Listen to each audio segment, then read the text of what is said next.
Buzz, Cooper, Ben? Cooper, Buzz. Yes. You've been writing stories, Buzz, this weekend and today You haven't missed, Buzz. about the bloke on your Floor's yours. right-hand side. Oh, I For don't those know, that have missed no. it, can you just give us a bit of a recap Well, about... I'll start off by saying Cooper's saying I haven't missed. At no stage have I questioned his integrity or the respect that he's held within the game. What happened last Thursday, I was sent photos from Melbourne Storm's training session with a caption on the photo with Cooper and Munster saying Cooper and Billy running the session. Well, that was on the Storm's social media pages. Yeah, on their social media. So I thought, this is a bit unusual. I didn't know anything about this. I knew you had the gig at the Roosters. So I made some inquiries, and as far as I'm concerned, there's been a massive communication breakdown. I'll tell you why. Trent Robinson obviously hasn't told senior management at the Roosters that you're coaching Storm. Because when that photo appeared, the Roosters management was straight on the phone to your manager, George Mimas, and said, what is Cooper doing coaching the side, mentoring the side? We thought you were a corporate ambassador. I then spoke to George Mimas, and George said, you're wrong. He was invited out by Ryan Hoffman to do this one session. He's a corporate sponsorship ambassador. That's all you do there. I then spoke to Frank Panisi that night and he said, no, he's not, mate. You do the spine, you do the halves, you do the leadership group. And I thought, this is a fair story, you know, and look, as I said, Cooper, I'm not questioning integrity at all, but I'm wondering how you can juggle both, and that's where it became a story. Particularly as you won 2 grand finals, or 4 in Melbourne, apart from the 2 they took off you, 2 at the Roosters, and you obviously got a great relationship with both clubs. But as an observer, I find it extremely difficult how you can juggle both jobs. That's the story. Yeah, okay. So from the top, you think it's a conflict of interest? I get that. That's your personal views, that's your thoughts. But in no way, shape or form should you cast that on me, because I'm a completely different person to you, Buzz. So what you think is impossible, I think is possible, because we are completely different people. You don't know me, and I act in a different way that would say that I absolutely respect the 2 clubs. There's no way I would do the proverbial you-know-what in my own backyard, considering that I've spilt blood for both these clubs. And my relationships with arguably the 4 most influential and respected people in this game, in Craig Bellamy, Frank Panisi, Trent Robinson and Nick Politis, is long, it's strong, and it will continue for a period of time. Now, let's go back to your original point about not being transparent, or senior management at Sydney Roosters not knowing that. Well, did you read the press release today from Trent Robinson? He said from the get-go that it was absolutely crystal clear and transparent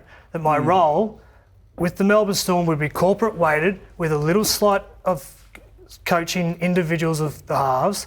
And Trent Robinson signed off on that. I sat in his office and we spoke about it. We spoke about it today, and he has put it in his press release. Now everything that happens at the Sydney Roosters is Trent Robinson, Nick Politis are across. So I think that's a little bit far-fetched. The other part to it about you saying about the Melbourne Storm on the social media channels, well, I had missed calls and phone calls and text messages and spoke to Frank Panisi, Craig Bellamy and the new CEO Justin Raditsky, and they both apologised for their error in judgment and their miscalculations of the words and the producing of that. They apologised on the record. So I'm glad they know that they weren't meant to do that. The new media department overstepped the mark. So can I just butt in and say it said Billy Slater and Cooper Cronk running the session, and that wasn't an accurate reflection of what you were doing there? Absolutely not. No way. Anyone's been around a football club and a football training session, there's no way that consultants run a session. So the reason I went down to Melbourne Storm was to be a part of their corporate event on that night. So I dovetailed the session in where I had 5 minutes with Jerome Hughes face-to-face, which is the second time in 2 years I've had face-to-face contact with the Storm halves. The other time was January 2020 when they were down at Geelong. Again, another corporate event which I dovetailed some face-to-face time in. So to say that I'm always involved is not wrong, because I've had 2 face-to-face sessions with Melbourne Storm halves in 2 years. I've had less than 10 phone calls and Zoom chats Can I with the ask Melbourne then- Storm host can I ask over a you- 2-year period of time. So to say it's structured, Well, I can't influential say. is not true. Well- It's actually ad hoc, ad lib, very casual, and it's because of the respect I have at both clubs that both clubs signed off on it and have allowed it, and it will continue because you saw the press releases today. Yeah, but why are you on the salary cap for the football department if you're not coaching? They've got you there with all the assistant coaches as a coach. As a consultant, as a player, we have no way or shape and form in understanding why money gets put in the salary. That's not mine. That's Can I then ask you? that's if you're- administration. But if you're in the football department salary cap, that's not corporate. Yeah, but I don't govern. It's governance from the salary cap to determine where they put their money. That's not up to me. Why have Melbourne declared you then? Why are they comfortable with you going in their football department Because salary it's cap? heavily weighted into corporate, and then there's a little part that does a football only a portion for in the football portion of it. department. It's not a large percentage. I'm not sure the numbers, but that is up to the governance of the Melbourne Storm to do, not for me to be a So part can of. you talk me through the similarities and the differences between the two roles you play at either club? Absolutely. Roosters is all encompassing. I'm in there 1 day a week, up to 2 days. I'm canvassing conversations. I'm part of game planning. I'm doing analysis. I'm going through video. I'm hands-on work day to day, week to week, and hopefully help determine results. The Melbourne Storm part is heavily weighted corporate. And as I said, I've had less than 12, 15 interactions, 2 face-to-face, less than 10 by Zoom, and all I do is individual coaching and mentoring for Jerome Hughes and Cameron Munster, which is not done face-to-face. It's about everything that you do from when you catch the football to moving and speed, and that is part of it. I never do anything strategy. I don't talk about plays. I'm not in their inner sanctum, and I've got no understanding of how they want to play against teams. And I don't have a say in the result that they play on the weekend. Whereas the Roosters, I'm well entrenched, and I have a little bit of a say how they play on the weekend. Could I just talk to you about the perception of it? Yep. And look, I've spoken to a few coaches and a few CEOs the last few days.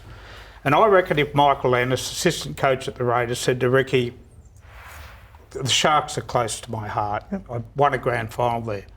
I want to go and help Blake Brayley. You know what Ricky'd say? Don't come back. You're not doing both. That's absolutely his prerogative. And Parramatta would do the same with Andrew Johns. Yep. I still think there's been a communications breakdown and that you're the victim of this. No. Because I don't think your manager tried to tell me that you were strictly a corporate ambassador. Yep. And you have been let down by the media department at Melbourne Storm, not me. Yeah, look, there's no doubt that the media department have overstated their hand, and that's probably why we're in this issue. But I'll go back to the point where you think it's a conflict of interest that I can't do both. As I said before, what you think is impossible and what your moral compass is doesn't match up to me. You don't have to put your assertions that's fair enough on too. me But because I'm a completely different person. So I actually can operate in a way that is respectful because, as I said, I spilt blood for both these teams. I know where my bread is buttered, and there's no way in hell I'd be sitting in this chair if it wasn't for the impact of Melbourne Storm and Sydney Roosters. So I know I'm not doubting exactly. I know exactly the right way to handle things. So where's your heart? My heart is where the heart is. I am fully entrenched in Sydney Roosters. I am there to help them win the title. At Melbourne Storm, I have great relationships with everyone there, but that is what my relationships. I don't determine wins and losses for Melbourne Storm. I determine a little bit of wins and losses for the Sydney Roosters because I am so well entrenched there. So when Melbourne and the Roosters play, Yep, you're a Rooster that week. absolutely, because I am helping those guys win the title this year. Melbourne Storm, I have great relationships and great faith that I will hold both roles and affection for them for a long period of time. But if it come down to it, your question is, I'm a Rooster on the weekend when they play. Can I ask this then respectfully? Why have Melbourne got you involved? If you're now a Rooster and you've won the 2 premierships there and you're actually on the coaching staff there, why have Melbourne got you down? Well, you'd have to ask Craig Bellamy. I know that my relationship with Craig and Frank Panisi is strong, so maybe they see something, and this is where it comes from. I had organised the Sydney Roosters, and Melbourne Storm contract was then formulated around that because the priority was always Sydney Roosters. I'm based here in Sydney, it's where the future is for my coaching, and it's the way I can have the greatest impact. Melbourne Storm completely understood that, and they still wanted me to be involved in some way, shape or form. I'm just surprised your manager didn't explain that better when I rang him on Thursday, that's all, because I don't think it would have been such a story. Well, that's fine. He didn't have to at the stage, and I'm happy here to come in here and explain it. Did you go down and do this last year? Yep, I've been down to Melbourne Storm twice, both for corporate events. I went down to the Geelong session, as I said before, and Trent Robinson was very much aware of it. And I went down this one, so I've been down twice face-to-face, both corporate nights, dovetailed some football for 5 or 10 minutes before. It's not a salary cap thing, is it? Got no idea, but I know he went down that angle. How did I go down that angle? Well, you spoke to Justin Rodsky about it, and that's where you got the information about the salary cap being paid. No, sorry for being a journalist, but I can It is tell you. a question. Yeah, and because I'll tell you why, Cooper. Pushing And money yeah, well, around, that's and the fact that entitled. you're now being paid by 2 clubs 100%, post-career. you're entitled to investigate, but that has nothing to do with me. I The asked the due question. governance of Melbourne Storm and Sydney Roosters is up to their administration part. But can not I me. just explain, and let's use Adam Reynolds for an example, and I won't say this will happen, but say they think he's worth $750, but they can only pay him $500 now, right? Yep. Because of salary cap pressure. What's to stop South saying, we're going to put you on for $250 a year for 3 years when you retire?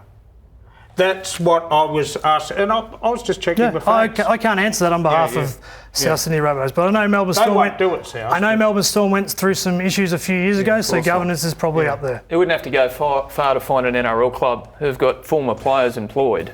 No, Yeah, but you post-career. wouldn't find too many former players employed by 2 clubs. It that's has what happened in it's the about. past. I've Well- seen multiple playmakers work at multiple clubs in the past. In fact, I think you quoted one in your column who only just recently arrived at the position that he wouldn't coach against the Parramatta Eels. Well, that's right. When he's in I fact spoke done the to- same role for multiple clubs in the And past. I think I off the spoke to top you Joey. weren't questioning my integrity, but I by the wasn't, fact mate. that You know I wasn't. You were. You questioned my No, I integrity, my ability to, not blur the lines, and I can prove to you right now that I haven't blurred the questioned lines your- once. How difficult is that then, Cooper, to actually not sit there and take what you've learned at the Roosters Yep. and employ and press that on the halves at Melbourne, or vice versa? 100% easy, because I know that my relationships with both clubs are very strong. If I want to have a seat here at Fox League or continue to have one in the game, I need to play the respect game, and I've done it throughout my career. The way that I carried myself and played, I think it's agree. I'm not saying you No, it's have or not. you will. No, it's not. But because we all have this innate knowledge that we learn around the game and in the various aspects with which we're involved. You sit there and you see a lot of things in video. You hear a lot of smart things from intelligent people at both clubs that gets absorbed into your thinking, that shapes your thinking for whatever how your approach to the game is. How do you then not say, well, hang on, this information, this is Roosters IP right now. It's their intellectual property. I can't tell them. Or how do you just not assume that that's just part of coaching halves? simple. You stay in your lane. When you're in the Roosters, you're a Rooster. When you're helping out at Melbourne Storm for the 5 minutes that you do, you play that role. There's no doubt that when you're performing and helping a team, it's the team's journey. It's not my journey. I've had my day in the sun. It's time for someone else to go and fight for a trophy and get their own memories. But when you say 5 minutes, it's not 5 minutes. They wouldn't have you in the cap for that. And I'm told last year, while you couldn't be in the Melbourne Storm or Roosters bubble, you were actually Zooming with Jerome Hughes. So it's been going on for a while. That's one of the, it's been going on since I retired. And if you go back and check some media quotes, there's saying that this has been very consistent in the open realm of the NRL, that this has been going on. This isn't new news. This But is it became a story. This is completely transparent from the day that I retired, and both parties have said today that they are completely comfortable. You might not be, but the 4 most important people in this conversation are, and I sit here very comfortable. A lot of fans aren't comfortable with it. Yeah, that's right, and I'm not here to judge them, but what they should do with the fans is, trust the fact that they're leaders of their club. Craig Bellamy, Frank Panisi, Trent Robinson, Nick Politis have the best interests of their club, and I play my bit. So which fans aren't happy? I need to ask that. Because I think I just some looked fans... at the comments today on Buzz's article. There Now, were some most pretty times, heavy comments there. 9 times out of 10, that's the journos that copped the kicking in the comments section. But there's a lot in support of Buzz, and a lot of people said, whether you like it or not, there is a... But if I'm at Melbourne and I'm a Melbourne fan, I'm glad Cooper Cronk's working with my halves. And if I'm a Roosters fan, I'm Are you? pretty... Absolutely. And my if I'm a Melbourne Storm fan, I'm not happy that he's working with my halves. And can I be self-indulgent for a bit? I did a little bit of both clubs. So I've brought the fans a little bit of joy. So I've got a little bit of mentioned that at the top, kudos but there. mine wasn't a question of integrity. Mine was a question of your ability to juggle 2 roles with two different halves, particularly when Frank says you're not just doing Jerome Hughes, you're doing the halves, you're doing the spine, doing the leaders. You did call him a double agent. You did call me a double agent. I did not call you a double agent. It was in the headline. It was in the headline. Well, I don't write the headlines. I know it's an old line. Yeah. Well, Someone wrote it. Yeah, but you distance yourself as much as you want, Buzz, but there is no doubt that you've had a whack at me, my character and integrity the last couple of days. And I'll answer your question. I'll answer your question this morning. I'll answer your question about Frank Panisi. He has a text. I have a text message on my phone when he categorically apologises for the inflammatory language that he used and has caused a stir. He will go on record and say that. Hey, Craig Bellamy, say the same thing. That's not my fault, Cooper, no, it's not. that he said what it is. No, it's not. But I'm protecting my own integrity here. Here's the Frank Panisi statement, which supports what Cooper's saying. So, Cooper, that seems to me the thing you were most aggrieved about is that your integrity was questioned. Yeah, and I understand on the surface level, he has his right to have his opinion, but then don't forecast his opinion, his thoughts over me and my inability to carry both roles respectfully. Because just because you couldn't do it doesn't mean that someone else can't do it. No, but that's right. You're having a go at me, though, for having an opinion. You said Adam Reynolds last week was a failure. No, I didn't. If you go back and check what I said, my comment, hey, Buzz, my comment was about Adam Reynolds being offered 4 years. And I actually said, I support South Sydney's stance because I think Adam Reynolds is the best halfback for South Sydney. I think he's a very good player. But if I am Blake Solly or Russell Crowe, right, and someone is my halfback and my captain and wants 4 years at 31 at $1 million and has a 40% win rate in the final since winning the comp, I want a little bit more bang for buck. So what I would have said is I give you a 1 year extension, Adam, and if you make the final or win the grand final this year, here's a 2 year extension. But that's the way I answered the question. Failed. He did. Has he not played in three prelim finals? He didn't call him a failure. He said he got to 3 prelims and failed, which means he didn't win. That's calling someone a failure if they haven't been able to deliver it. So what I'm saying is you're in exactly the same position as me. I'm paid to have an opinion. Yep. Again, I insist I didn't attack your integrity. I quoted Trent Robinson in my column today saying that he's okay by the arrangement. Yep. I went to everyone, your manager, to Storm, the CEO, and that's what I did. But the other thing I will argue is in your 2 articles, you never quoted a Sydney Roosters person. It was always said official, grieved or seething. I went. You know that. So then Sydney Roosters actually come out and had a quote, and that's the first quote from Trent Robinson was today. Yeah, but you know as why well wouldn't your manager have been up front when Buzz first called him and told exactly how it was rather than try to pretend that you weren't involved in any way in the football department? Yeah, I imagine when Buzz calls it, you don't know what the angle is, but I'm more than happy to come in here and answer it. You should talk though. But I imagine, isn't that a question for the manager? That's what I'm saying. But he employs the manager, so he's entitled to say to his manager. It's the same as Frank Panisi having his say. I didn't have a conversation with Frank. He got on the front foot to me and apologised. So, sometimes people get a call from a journalist and you guys play it very well that they put their foot in their mouth. And sometimes, whether you've been around for 30 years like some, you still do it. Not with me. Have you two got anything else for Cooper? Because I had some footy questions here. I don't think I'm even going to get them in. I'll let it talk to you footy. This is round 1. Start off with a bang. Yeah, that's right. No, I want the footy to start so we can start talking about I want to know, did you see any difference in the Melbourne Storm with no Cameron Smith? No, not from the sidelines. I think the whole part of their work is that I think it's the next man up. I think Harry Grant is injured and will miss a month or something like that. So I think there's naturally, from the outside looking in, there's some changes. Cameron Smith's a leader and a kicker, but the other thing is he's craft out of dummy half. These 2 guys that replace him are bulldogs. They're quick. So I reckon there might have to be some speed recognition of the ruck for their forwards to jump off the back. So you're still thinking Melbourne Storm top 4? Yeah, until the big wigs and the champions tell you otherwise, they'll still be there. All right, are you 2 okay? You made up, or are you going to leave? No, it doesn't sound like it. No, we're not. So you know what? I've had plenty of blues, so you sound like Graham Hughes. And I'm down very low on the list. I know that. Cooper, thanks for coming in and having a tough conversation.